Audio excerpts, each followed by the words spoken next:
Guys पहिला यो video हेरौँ अनि यसको फन्नी कमेन्ट पढ्ने है त।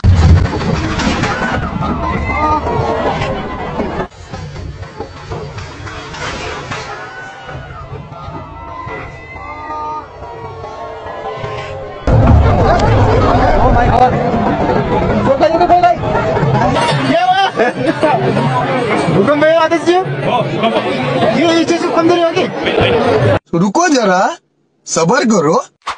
यो पहिला भाग्ने बुढो चाहिँ पक्कै पनि एकपल्ट भूकम्पबाट बाँचेको हुनुपर्छ। ओहो गणतन्त्र त रुकुमबाट ढल्यो यार। खत्म bye bye tata good bye. त्यो भाग्ने बाजे अब कहिले महोत्सव नजाने भयो। त्यो भाग्ने बुढोले स्टेज मुनि बसेर स्टेजको चुकुर खुस्काइदियो कि क्या हो।